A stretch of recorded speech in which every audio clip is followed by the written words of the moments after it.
నమస్కారం ETV news కు స్వాగతం ముఖ్యాంశాలు ఆర్ఎఫ్సిలో ఘనంగా రామోజీ ఎక్సలెన్స్ అవార్డుల ప్రదానోత్సవం హాజరైన ఉపరాష్ట్రపతి తెలంగాణ గవర్నర్ తెలుగు రాష్ట్రాల సీఎంలు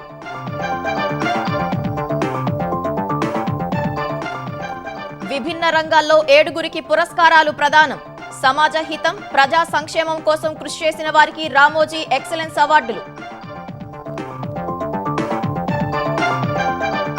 దేశ హితం కోసం రామోజీరావు చేసిన కృషిని స్మరించుకున్న అతిథులు తరతరాలకు స్ఫూర్తి ప్రదాతగా నిలుస్తారని కొనియాడిన నేతలు ప్రజల హక్కులకు భంగం కలగకుండా కోర్టులు రక్షిస్తాయన్న సీజేఐ సామాజిక ఆర్థిక న్యాయం కోసం రాజ్యాంగ సవరణ జరగాలని ఆకాంక్ష అంబేద్కర్ అత్యున్నత రాజ్యాంగం ఇచ్చారన్న చంద్రబాబు ఏడాదిలో భారత్ 3వ అతిపెద్ద ఆర్థిక వ్యవస్థగా అవతరిస్తుందని విశ్వాసం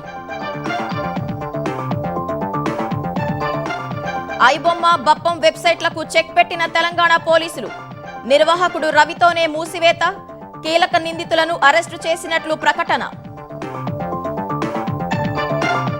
బీహార్లో ప్రభుత్వ ఏర్పాటుకు సిద్ధమైన ఎన్డీఏ ఈ నెల 19 లేదా 20న పట్నాలో ప్రమాణ స్వీకారం సీఎంగా మరోసారి నితీష్ అవుతారని అంచనా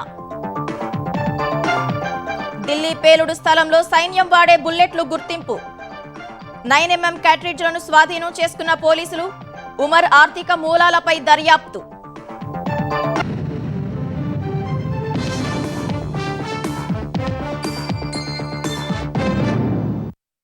రామోజీ గ్రూప్ సంస్థల వ్యవస్థాపకులు రామోజీరావు పేరిట ఏర్పాటు చేసిన రామోజీ ఎక్సలెన్స్ అవార్డుల ప్రదానోత్సవం ఘనంగా జరిగింది సమాజ హితం కోసం విభిన్న రంగాల్లో విశేష కృషి చేస్తున్న 7గురు వ్యక్తులకు అతిరథ మహారథుల సమక్షంలో ఈ అవార్డులను ప్రదానం చేశారు రామోజీ ఫిల్మ్ సిటీలో జరిగిన ఈ వేడుకకు సినీ రాజకీయ ఇతర రంగాల ప్రముఖులు తరలివచ్చారు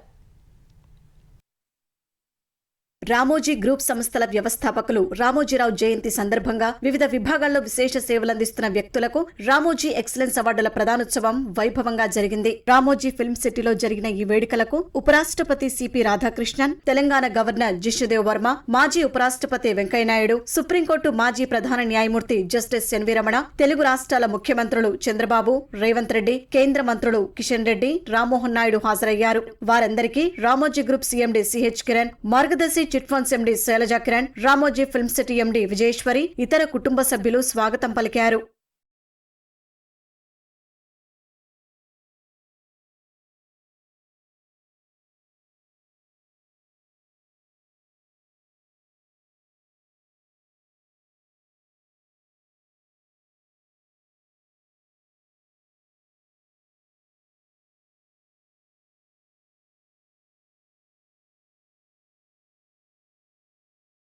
వివిధ ఘట్టాలపై రూపొందించిన వీడియోను ప్రదర్శించారు His vision lives in every honest journalist, every fearless filmmaker,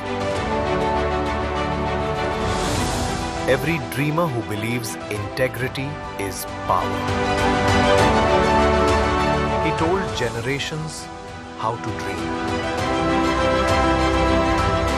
Ramoji Rao, the man who built tomorrow. రామోజీరావుపై రచించిన గీతాన్ని ప్రముఖ సంగీత దర్శకుడు కీరవాణి ఆయన బృందం ఆహ్లాదకరంగా ఆలపించింది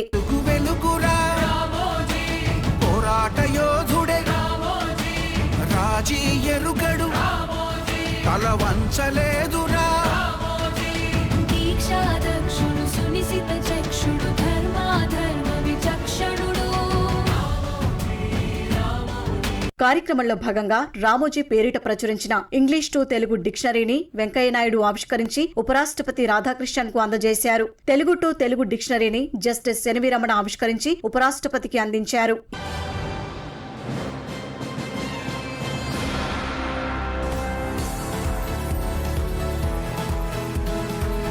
వేడుకలను ఉద్దేశించి ప్రసంగించిన సిహెచ్ కిరణ్ రామోజీ ఎక్సలెన్స్ అవార్డుల ప్రాధాన్యాన్ని వివరించారు వివిధ రంగాల్లో అద్భుత ప్రతిభ కనబర్చిన సమాజహితమే లక్ష్యంగా శ్రమిస్తున్న 7గురిని ఈ పురస్కారాలకు ఎంపిక చేసినట్లు వెల్లడించారు Our beloved chairman Sri Ramoji Rao garu was a man of vision and extraordinary resolve, a leader who believed that ordinary people can achieve extraordinary results when guided by purpose and discipline. The Ramoji Excellence Awards are our humble tribute to that timeless spirit. Through these awards, we honor real heroes of the society, individuals who have quietly transformed lives with courage, compassion, and commitment. Each awardee have been selected from amongst over 900 profiles, and those we celebrate today reflects the same principles our chairman lived by: purpose with passion, courage with compassion, and service with selflessness. We are also happy to note that 4 out of the 7 awardees this year are women. తర్వాత రామోజీరావు పేరుతో స్థాపించిన excellence అవార్డులను ప్రదానం చేశారు. Water mother of ఇండియాగా గుర్తింపు పొంది 1200కు పైగా గ్రామాల్లో కరువు పారదోలడానికి కృషి చేసిన ముంబైకి చెందిన ఆమ్లా రుయాకు అవార్డు ప్రదానం చేశారు. రాజస్థాన్, యూపీ సహా 11 రాష్ట్రాల్లో చెక్ డ్యాంలు, నీటి కుంటలను తన ట్రస్ట్ ద్వారా ఆమె ఏర్పాటు చేయించారు.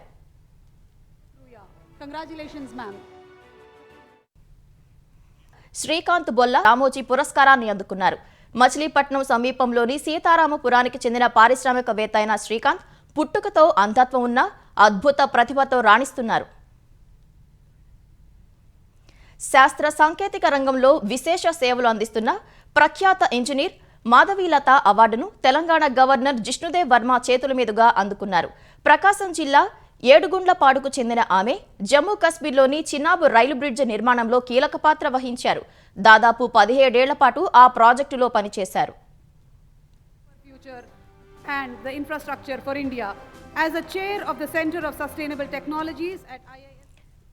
ఢిల్లీలో వీధి బాలల చదువుల కోసం కృషి చేయడం సహా వేలాది మంది మురికివాడల పిల్లల జీవితాల్లో అక్షర జ్యోతులు వెలిగించిన ఆకాశ్ టాండన్ రామోజీ పురస్కారాన్ని అందుకున్నారు. 4% board exam success rate. Pehchan builds confidence, character and opportunity, while its works in women's skill, health and hygiene uplift entire communities. For creating this volunteer-led movement of hope, పల్లెసీమల్లోనే భారతీయ ఆత్మ ఉంటుందని రామోజీరావు విశ్వసిస్తారు. సరిగ్గా అలాంటి ఆలోచనలతో మారుమూల గ్రామాల్లో సమస్యలను ప్రభుత్వాల దృష్టికి తీసుకెళ్లి పరిష్కారాలు చూపిన మానవీయ జర్నలిస్ట్ జైదీప్ హార్దికర్ రామోజీ పురస్కారాన్ని అందుకున్నారు. An author, chronicler, mentor and above all a humanist, he inspires generations to see journalism as a service. Ramoji Rao విలువలకు తగినట్లుగా ఆయన పేరుతో ఏర్పాటైన అవార్డును నన్నయ్య యూనివర్సిటీ తొలి గిరిజన మహిళా వైస్ ఛాన్సలర్ ప్రసన్నశ్రీ కూడా పురస్కారం అందుకున్నారు. ప్రసన్నశ్రీ మొత్తం 19 గిరిజన భాషలకు లిపిని కనిపెట్టారు. A Nari Shakti Puraskar awardee, her work blends scholarship with empathy and tradition with modernity, ensuring languages. Impact and dialogue foundation ద్వారా బాలికలు, మహిళల అక్రమ రవాణాపై పోరాటం చేస్తున్న పల్లభి ఘోష్ ఉపరాష్ట్రపతి రాధాకృష్ణన్ నుంచి అవార్డు స్వీకరించారు. Through education, counseling and livelihood, recognized globally for her courage and empathy, she continues to inspire many for her extraordinary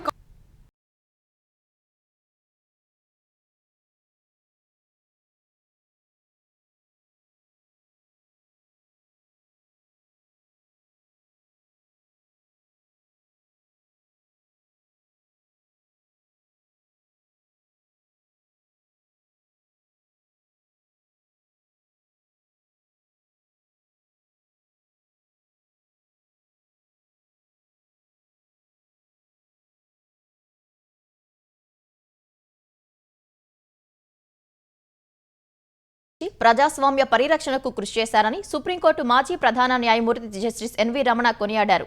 Telugu నిఘంటువుల రూపకల్పన కోసం రామోజీరావు తప్పించారని తెలిపారు. రామోజీరావు ఎప్పుడూ అధికారాన్ని కోరుకోలేదని జస్టిస్ ఎన్వి రమణ వివరించారు. రామోజీరావు గారు ఎప్పుడు అధికారాన్ని కోరుకోలా. ఆయనకు అత్యంత విలువైనది తన పాఠకులు, ప్రేక్షకుల యొక్క నమ్మకం. ఆ నమ్మకాన్ని ఆయన చివరి నిమిషం వరకు ఒమ్ము చేయలేదనేటువంటి విషయం మీ అందరికీ తెలుసు. అత్యంత క్లిష్టమైన సమయాల్లో కూడా ఆయన స్వతంత్ర మరియు వాస్తవికత జర్నలిజం నుంచి ఏనాడు విడిపోలా. పత్రికా రంగంలో ఒక దీపస్తంభంలాగా ఆయన పత్రికను నడిపాడు. సమాచార హక్కు కోసం, సారా వ్యతిరేక ఉద్యమంలోనూ, ప్రజాస్వామ్య పరిరక్షణ కోసం జరిపినటువంటి ఉద్యమంలోనూ, తెలుగు భాష రక్షణ కోసం జరిపినటువంటి ఉద్యమాల్లో ఆయన ఈనాడు ద్వారా ప్రజల గొంతు కలిపి ఆ ఉద్యమాలని బలోపేతం చేసినటువంటి మహనీయుడు. రామోజీరావు గారి వారసులు ఆయన గర్వించే విధంగా వారు నెలకొల్పేటటువంటి ఫోర్త్ ఎస్టేట్ని మరింత గొప్పగా ముందుకు నడిపిస్తున్నారు. మాతృభాషను కాపాడుకోవడమే రామోజీరావుకు మనం అందించే నివాళి అని మాజీ ఉపరాష్ట్రపతి వెంకయ్య నాయుడు అన్నారు. స్వయం కృషి, క్రమశిక్షణ, చిత్తశుద్ధి రామోజీరావు ఆయుధాలు అని పేర్కొన్నారు. ఎర్నలిజమే జర్నలిజం అని కొందరు నమ్మితే జనహితమే జర్నలిజం అని నమ్మిన వ్యక్తి రామోజీరావు అని వెంకయ్య నాయుడు కొనియాడారు. జనహితమే జర్నలిజం అని నమ్మి ఆచరించినట్టు యొక్క మహామనిషి. సాధారణ రైతు బిడ్డ స్థాయి నుంచి ప్రపంచమంతా తెలుగు వారి వైపు చూసేలా ఎదిగిన వారి జీవితం యువతకు ఎంతో స్ఫూర్తిదాయకమైనది. రామోజీరావు గారు కేవలం ఒక వ్యాపారవేత్త మాత్రమే కాదు, తెలుగు జాతి కీర్తిని ప్రపంచ నలుదిశలా వ్యాపింపజేసే యొక్క క్రాంతదర్శి ఆయన. వారి జీవితం అసాధ్యాలను సుసాధ్యం చేయవచ్చని నిరూపించిన అమర గాథ. రామోజీరావు గారి విజయం సామాజిక నిబద్ధతనే పునాదిపై నిర్మితమైన ఒక మహావృక్షం. మీది ఏ పక్షం అని అడిగితే ఒకసారి ఆయన నేను ప్రజాపక్షం అని చెప్పాడు. నమ్మిన సిద్ధాంతాల కోసం రామోజీరావు దేనినైనా వదులుకునేవారని ముఖ్యమంత్రి చంద్రబాబు శ్లాఘించారు. రామోజీరావు చేసిన సేవలను ఎప్పటికీ మరచిపోలేమని తెలిపారు. ఈనాడు పత్రిక ద్వారా ప్రజలను సమాజ సేవలో భాగస్వామ్యులను చేశారని గుర్తు చేశారు. ఎలాంటి విపత్తులు వచ్చినా సొంత డబ్బుతో సేవలు అందించారని చెప్పారు. రామోజీరావు స్ఫూర్తితో తెలుగు భాష సంరక్షణ కోసం ప్రయత్నిస్తానని పేర్కొన్నారు. ఏదైనా ఎక్సలెన్స్ అనే పేరు ఉంటే ఆ ఎక్సలెన్స్కి ప్రతిరూపం రామోజీరావు గారు అని చెప్పి కూడా నేను మీకు తెలియజేసుకుంటున్నాను. ఆయన జీవితంలో ఏ వ్యక్తిని ఇది నాకు చెయ్యాలి అని అడిగిన సందర్భం లేదు. ఆయన ఫోన్ చేస్తే ఎవరూ కాదనేవాళ్ళు లేరు. నమ్మిన సిద్ధాంతం కోసం జీవితాంతం పోరాడిన ఏకైక వ్యక్తి రామోజీరావు గారు అని చెప్పి కూడా నేను మీకు తెలియజేస్తున్నా. అపోజిషన్ బలహీనంగా ఉంటే నేనే అపోజిషన్గా పనిచేస్తానని ప్రజల తరపున నిలబడ్డాడు. తన శక్తి ఏంటో చూపించాడని చెప్పి కూడా నేను మీకు తెలియజేస్తున్నా. ఈరోజు మీరు ఇచ్చిన అవార్డులు చూస్తూ ఉంటే వాళ్ళు అవార్డులు కోరుకోలేదు. తమ శక్తి మేరకు రామోజీరావు గారు లాగానే వారు సేవా కార్యక్రమాలు కానీ సమాజం కోసం పనిచేశారు. వారిని మీరు గుర్తించిన దానికి మనస్ఫూర్తిగా అభినందిస్తున్నానని చెప్పి కూడా నేను మీకు తెలియజేస్తున్నాను. ఈ అవార్డు జ్ఞానపీఠ్, దాదాసాహెబ్ ఫాల్కే రామన్ మెగసే, అదే మరి పులిట్జర్ అవార్డులకు సమానంగా దేశీయ స్థాయిలో నెంబర్ 1 అవార్డుగా మిగులుతుంది. ఎవరు ఈ అవార్డు తీసుకోవాలన్నా గర్వపడే విధంగా ఈ అవార్డు తయారవుతుందని చెప్పి కూడా నేను మీకు తెలియజేస్తున్నాను. రామోజీరావు పేరు కాదు, ఒక బ్రాండ్ అని సీఎం రేవంత్ రెడ్డి కొనియాడారు. రామోజీ సంస్థలు తెలంగాణకు గొప్ప గౌరవమని తెలిపారు. ఆయన ఏ రంగంలో అడుగుపెట్టినా తనదైన ముద్ర వేసేవారని గుర్తు చేశారు. రామోజీ అవార్డు గొప్ప గౌరవంగా భవిష్యత్తులో నిలుస్తుందన్న రేవంత్ రెడ్డి ఆయన స్ఫూర్తిని భావితరాలకు అందించాలని పేర్కొన్నారు. రామోజీరావు గారు నిద్ర లేవగానే ఈనాడు పేపర్ చదివే అలవాటును, నిద్రపోయే ముందు ఈటీవీ వార్తలను చూసే నిద్రపోయే అలవాటును తెలుగు ప్రజలకి ఒక అలవాటుగా మార్చింది. ఈనాడు ముఖ్యంగా రాజకీయ నాయకులకు ఈ అలవాటు వ్యసనంగా మారింది. ఉదయం నాకు ఎన్ని పత్రికలు వచ్చినా ఖచ్చితంగా హెడ్లైన్స్ అయినా ఈనాడు పేపర్ నేను తిరిగేస్తాను. ఎందుకంటే నిఖార్సైన సమాచారం. మిగతా దాంట్లో కొంచెం మసాలాలు, కలర్స్ అవి ఇవి యాడ్ అవుతుంటాయి. ఈనాడు తెలంగాణ రాష్ట్ర ముఖ్యమంత్రిగా 5-10 నిమిషాలైనా ఈనాడు పేపర్ నేను తిరిగేస్తాను. అదేవిధంగా సాయంత్రం ఇంటికి పోతే 9 గంటలకు ఈటీవీ వార్తల్ని తప్పకుండా చూస్తే ఎక్కడున్నాయి. వాళ్ళ ఆలోచనలను కాకుండా జరిగిన వాస్తవాలను ప్రజలకు అందించాలన్న వారి స్ఫూర్తి ఈరోజు ఈనాడులో కానీ ఈటీవీలో కానీ కనిపిస్తుంది.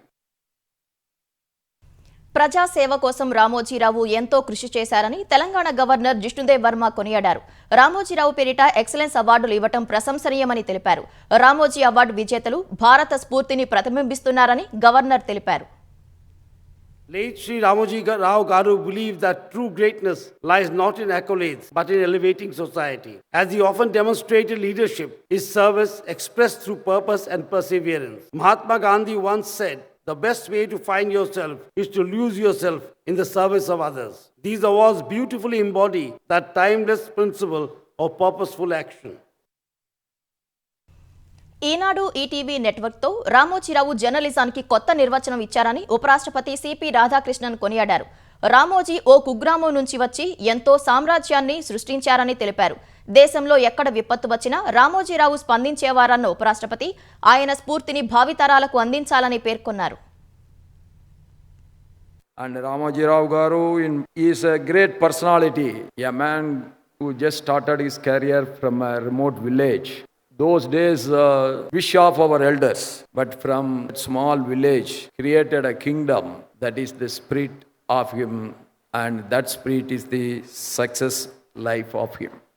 From Enadu to Ramoji Film City, from ETV network to numerous other ventures, his work redefined the landscape of Indian journalism. His commitment to truth, ethics, and excellence continues to inspire generations across the entire nation.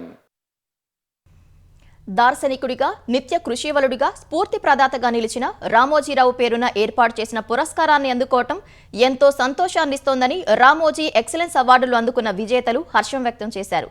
ఈ award తమ లక్ష్య సాధన వైపు ముందుకు సాగేందుకు మరింత స్ఫూర్తినిస్తుందని చెప్పారు. లక్ష్యం దిశగా చేయాల్సిన ప్రయాణాన్ని, భవిష్యత్ ఆశయాల వైపు వేయాల్సిన అడుగులను రామోజీ ఎక్సలెన్స్ అవార్డు సూచిస్తుందని పురస్కార విజేతలు వ్యాఖ్యానించారు. శాస్త్ర సాంకేతిక రంగాల్లో విశేష ప్రతిభకు గుర్తింపుగా రామోజీ ఎక్సలెన్స్ అవార్డు అందుకోవడం ఆనందంగా ఉందని బెంగళూరు ఐఐఎస్సి ప్రొఫెసర్ మాధవీలత అన్నారు. మరెందరో సామాన్యులు గొప్ప లక్ష్యాల వైపు అడుగు వేయడానికి ఈ అవార్డు స్ఫూర్తిని ఇస్తుందని ఆమె చెప్పారు. నవభారత నిర్మాణంలో నా వంతు కృషికి గుర్తింపుగా నాకు రామోజీ ఎక్సలెన్స్ అవార్డు ఇచ్చి నన్ను ప్రోత్సహించిన రామోజీ గ్రూప్కి నా హృదయపూర్వక ధన్యవాదాలు. ఆంధ్రప్రదేశ్లోని ఏడుగుండ్లపాడు అనే కుగ్రామంలో పుట్టి ఇంటర్మీడియట్ వరకు తెలుగులో చదువుకొని ఈనాడు ప్రపంచంలోనే అతి ఎత్తైన చీనాబ్ రైలు వంతెన నిర్మాణానికి నా వంతు కృషిని అందించి మీకందరికీ ఆ రకంగా పరిచయమయ్యాను. ఈనాటి నా విజయం దేశంలో ఎంతోమంది ఆడపిల్లలకు ప్రేరణ అవ్వాలని, ఆర్థిక స్తోమత, సామాజిక పరపతి లేకున్నా సంకల్ప బలం, గుండె ధైర్యం ఉంటే కొండలనైనా వంచగలమనే ధీమా కొంతమందికైనా కలగాలని మనస్ఫూర్తిగా కోరుకుంటున్నాను. విదర్భ రైతు సమస్యల పరిష్కారానికి కృషి చేస్తున్న journalist Jaideep Hardikar Ramoji excellence award స్వీకరించడంపై సంతోషం వ్యక్తం చేశారు. Thank you to the Ramoji Group and the distinguished jury for this remarkable honor. I see myself as a regional voice. This award celebrates the legacy and memory of late Shri Ramoji Rao Garu, who pioneered regional journalism for New Age.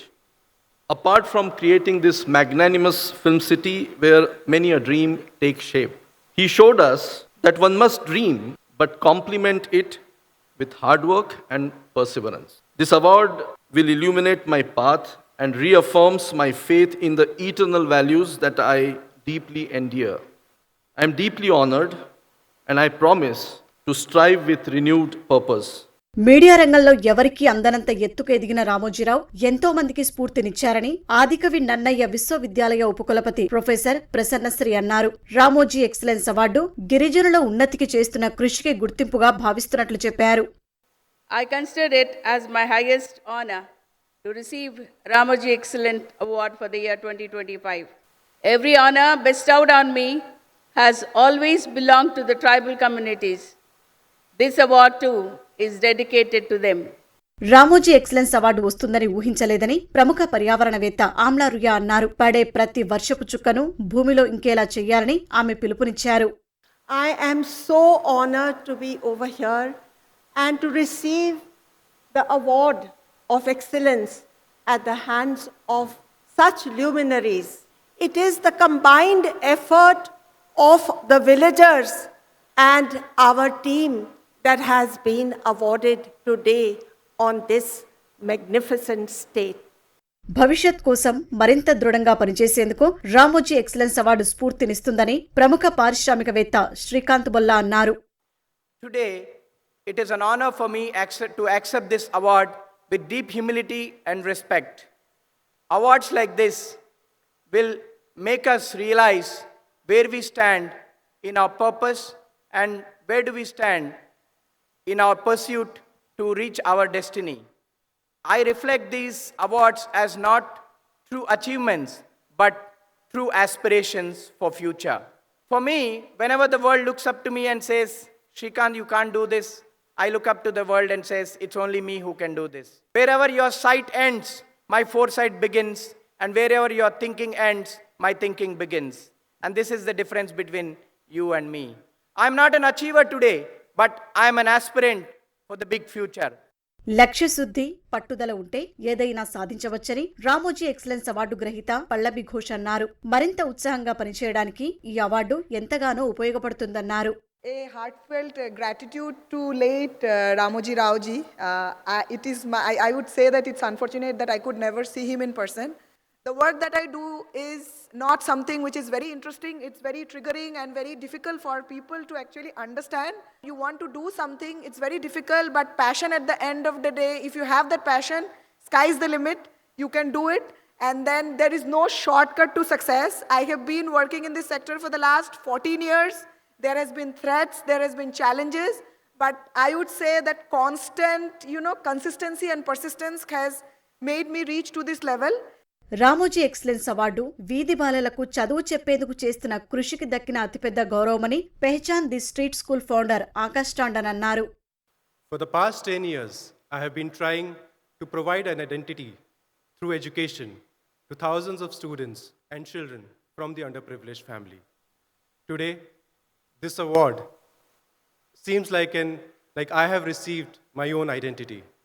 This award is not just an honor, but it also shows and it seems like my idea of education has now got the main stage.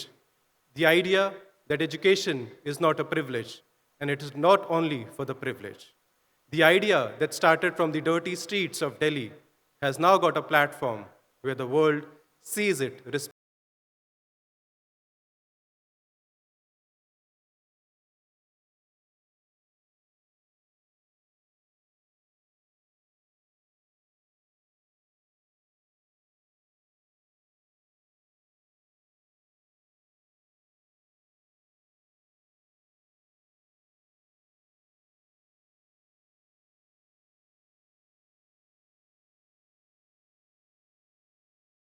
తరం వికసిస్తూ సజీవ పత్రంగా ఉండాలని doctor BR Ambedkar ఆకాంక్షించారని supreme court ప్రధాన న్యాయమూర్తి Justice BR Gavai అన్నారు.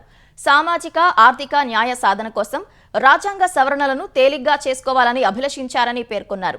రాజ్యాంగం అమల్లోకి వచ్చి 75 ఏళ్లు పూర్తయిన సందర్భంగా ఆంధ్రప్రదేశ్ హైకోర్టు న్యాయవాదుల ఆధ్వర్యంలో మంగళగిరిలో నిర్వహించిన కార్యక్రమానికి సుప్రీంకోర్టు ప్రధాన న్యాయమూర్తి Justice BR Gavai, AP High Court ప్రధాన న్యాయమూర్తి జస్టిస్ ధీరజ్ సింగ్ ఠాకూర్, ముఖ్యమంత్రి చంద్రబాబు హాజరయ్యారు.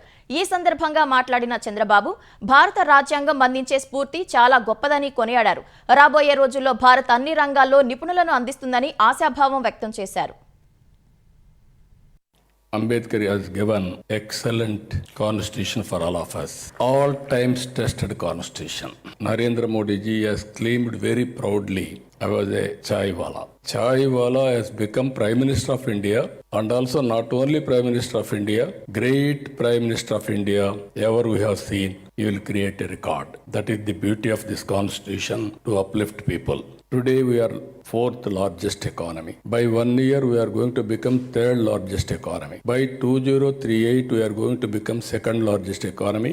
2047, 100 years of independence. I am confident India will be number 1 country in the world. Consciously, all of us has to create how to bridge the gap between rich and poor. Dr. Ambedkar always considered that a constitution cannot be a static document. It has to be evolving, it has to be organic, a living document. He said that wherever amendments were necessary for answering the socio-economic challenges, the constitution could be amended in a simpler way. It is all the 3 wings of the constitution, that is the legislature, the executive, the judiciary, which are enjoined upon to carry forward the mandate of the constitution to bring in social and economic justice.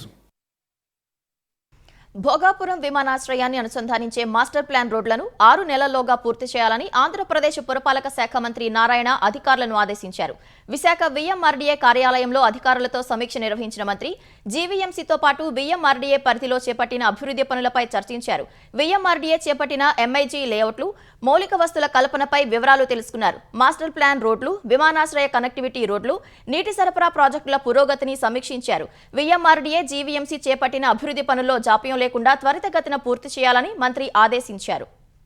Master plan వీలైనంత తొందరలో ఆ యొక్క ప్రజాప్రతినిధులతో consultation, ఇంకా ఒక 3 ఎమ్మెల్యేలతో కూడా discuss చేయాలని అన్నారు. అది కూడా డిస్కస్ చేసేసి ఆ మాస్టర్ ప్లాన్ కూడా ఏదైతే డెడ్ లైన్ పెట్టామో ఆ డెడ్ లైన్కి మాస్టర్ ప్లాన్ పూర్తి అయ్యేటట్టుగా చేయమని అదేవిధంగా టిట్కో ప్రాజెక్ట్స్ కూడా జూన్ ఎండింగ్ లోపల టిట్కో ప్రాజెక్ట్స్ 100% పేదలు నిరుపేదలకు హ్యాండ్ ఓవర్ చేయాలి. దానికి సంబంధించి కూడా విఎంఆర్డే ఇన్ఫ్రాస్ట్రక్చర్ యొక్క బాధ్యత ఇచ్చాము. అది కూడా కంప్లీట్ చేయమని చెప్పడం జరిగింది. Cinema piracy website iBomma Bappam టీవీలను తెలంగాణ సైబర్ క్రైమ్ పోలీసులు నిలిపివేశారు. ఐబొమ్మ నిర్వాహకుడు ఇమ్మడి రవితోనే ఈ వెబ్సైట్లను మూసివేయించారు.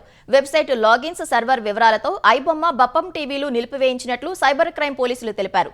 దమ్ముంటే పట్టుకోండి చూద్దాం అన్న ఇమ్మడి రవి సవాల్ను స్వీకరించి అతడితోనే వెబ్సైట్ను నిలిపివేయించిన పోలీసులకు తెలంగాణ హోంశాఖ ప్రత్యేక ప్రధాన కార్యదర్శి సివి ఆనంద్ అభినందనలు తెలిపారు. ఈ ఆపరేషన్ కోసం జూన్ 5 నుంచి పోలీసులు రేయింబవళ్లు కష్టపడ్డారని తెలిపారు. పైరసీ రాకెట్లో ఉన్న కీలక నిందితులందరినీ అరెస్టు చేశామని సివి ఆనంద్ వెల్లడించారు. ఇమ్మడి రవి నుంచి స్వాధీనం చేసుకున్న వందలాది హార్డ్ డిస్కులు, బ్యాంకు ఖాతా వివరాలను పరిశీలిస్తున్నట్లు సైబర్ క్రైమ్ పోలీసులు వెల్లడించారు. ఇమ్మడి రవిని కస్టడీకి తీసుకుని మరిన్ని వివరాలు సేకరించాలని పోలీసులు భావిస్తున్నారు. ఇందుకోసం సోమవారం నాంపల్లి కోర్టులో కస్టడీ పిటిషన్ దాఖలు చేయనున్నారు. తెలంగాణలో పత్తి రైతులు తీవ్రమైన సంక్షోభంలో కూరుకుపోతుంటే కేంద్ర రాష్ట్ర ప్రభుత్వాలు పట్టించుకోవటం లేదని బీఆర్ఎస్ కార్యనిర్వాహక అధ్యక్షుడు కేటీఆర్ విమర్శించారు. ఈ మేరకు ఓ ప్రకటన విడుదల చేసిన ఆయన పత్తి రైతులకు కనీస మద్దతు ధర లభించడం లేదన్నారు. నెల రోజుల్లో సీసీఐ కేవలం 1.12 లక్షల టన్నుల పత్తిని మాత్రమే కొనుగోలు చేసిందని, ఈ సీజన్లో అంచనా వేసిన 28.29 లక్షల టన్నుల ఉత్పత్తితో పోలిస్తే ఇది అత్యంత స్వల్పమని తెలిపారు. గతంలో ఎకరాకు 12 క్వింటాళ్ల వరకు కొనుగోలు పరిమితి ఉండగా దాన్ని ఏకంగా 7 క్వింటాలకు తగ్గించడం రైతులకు మరింత ఇబ్బందిగా మారిందన్నారు. తెలంగాణలో దాదాపు 50 లక్షల ఎకరాల పత్తి పండించిన రైతులు తీవ్రమైన ఇబ్బందుల్లో ఉంటే కేంద్ర రాష్ట్ర ప్రభుత్వాలు మొద్దు నిద్రలో ఉన్నాయన్నారు. తెలంగాణలో నెలకొన్న పత్తి కొనుగోళ్ల సంక్షోభంపై కేంద్ర రాష్ట్ర ప్రభుత్వాలు వెంటనే చర్యలు తీసుకోవాలని కేటీఆర్ డిమాండ్ చేశారు. బీహార్లో అఖండ విజయం సాధించిన ఎన్డీఏ కూటమి ప్రభుత్వ ఏర్పాటుకు సిద్ధమైంది. ఈ నెల 19 లేదా 20 తేదీల్లో పట్నాలోని గాంధీ మైదాన్లో ప్రమాణ స్వీకార కార్యక్రమం ఉంటుందని ఎన్డీఏ వర్గాలు తెలిపాయి. ఈ కార్యక్రమానికి ప్రధాని నరేంద్ర మోదీ సహా బీజేపీ పాలిత రాష్ట్రాల ముఖ్యమంత్రులు హాజరు కానున్నారు. రేపు సీఎం నితీష్ కుమార్ అధ్యక్షతన సమావేశం కానున్న మంత్రివర్గం అసెంబ్లీ రద్దును ఆమోదించనుంది. తర్వాత నితీష్ గవర్నర్ను కలిసి రాజీనామా సమర్పిస్తారు. ఈ దఫా కూడా నితీష్ కుమార్ ముఖ్యమంత్రిగా ప్రమాణ స్వీకారం చేస్తారని బీహార్ రాజకీయాల్లో చర్చ నడుస్తోంది. సీఎం పీఠం తమకే కావాలని బీజేపీ పట్టుబట్టినట్లు కనిపించినప్పటికీ నితీష్కే మరోసారి పగ్గాలు అప్పగించనున్నట్లు విశ్వసనీయ వర్గాలు తెలిపాయి. జేడీయూ నుంచి 14, బీజేపీ నుంచి 15, ఎల్జీపీ నుంచి 3 మంత్రులు ఉండొచ్చని ప్రచారం జరుగుతోంది. బీహార్ మాజీ ముఖ్యమంత్రి లాలూ ప్రసాద్ యాదవ్ కుటుంబంలో విభేదాలు తీవ్ర రూపం దాల్చాయి. రాజకీయాల నుంచి తప్పుకోవడంతో పాటు కుటుంబంతో సంబంధాలు తెంచుకుంటున్నట్లు ప్రకటించిన లాలూ కుమార్తె రోహిణి తాజాగా తన సోదరుడు తేజస్వీపై తీవ్ర ఆరోపణలు చేశారు. తేజస్వీతో పాటు ఆయన సన్నిహితులే తనను కుటుంబం నుంచి బయటకు పంపించారని ఆరోపించారు. ఈ మేరకు ఆమె ఎక్స్లో వరుస పోస్టులు చేశారు. నిన్న ఓ కుమార్తెగా, సోదరిగా, గృహిణిగా, తల్లిగా అవమానం ఎదుర్కొన్నానని ఆవేదన వ్యక్తం చేశారు. తనను అసభ్యకరంగా తిట్టడంతో పాటు కొట్టేందుకు చెప్పులు ఎత్తారని రాసుకొచ్చారు. నిస్సహాయతతో తల్లిదండ్రులను వదిలి బయటకు వచ్చేశానని వెల్లడించారు. తనను అనాథను చేశారని రోహిణి ఆచార్య వాపోయారు. కిడ్నీ దానంపైన తనను అవహేళన చేశారని ఆమె తెలిపారు. డబ్బులు, ఎన్నికల్లో టికెట్ కోసం కిడ్నీ దానం చేసినట్లు తనపై నిందలు మోపారని ఆరోపించారు. 2022లో లాలూ ప్రసాద్ అనారోగ్యానికి గురికావడంతో ఆయన కుమార్తె రోహిణి ఆచార్య కిడ్నీ దానం చేశారు. ఢిల్లీ ఎర్రకోట వద్ద ఆత్మాహుతి చేసుకున్న ఉగ్రవాది డాక్టర్ ఉమర్ నబీ అక్రమ మార్గాల్లో 20 లక్షల రూపాయల నిధులను సేకరించినట్లు దర్యాప్తు బృందాలు గుర్తించాయి. నగదు రూపేణా ఉమర్ నబీ నూహ్ నుంచి భారీ మొత్తంలో ఎరువులను కొని పేలుడు పదార్థాలను తయారు చేసినట్లు తేల్చాయి. ఈ క్రమంలో పలువురు హవాలా డీలర్లను దర్యాప్తు అధికారులు అరెస్ట్ చేసి విచారిస్తున్నారు. పేలుడు ఘటనలో అమ్మోనియం నైట్రేట్ ఉపయోగించినట్లు భావిస్తుండగా మదరాఫ్ సైతాన్గా పిలిచే అత్యంత అస్థిర పేలుడు పదార్థాన్ని ఉపయోగించడాన్ని కూడా దర్యాప్తు బృందాలు అనుమానిస్తున్నాయి. ట్రయాసిటోన్ ట్రైపెరాక్సైడ్ TATP అనే పేలుడు పదార్థం ఎలాంటి డిటోనేటర్ లేకుండా కేవలం వేడితోనే పేలిపోగలదని అధికారులు తెలిపారు. ఉమర్కు TATP గురించి తెలుసని భావిస్తున్నారు.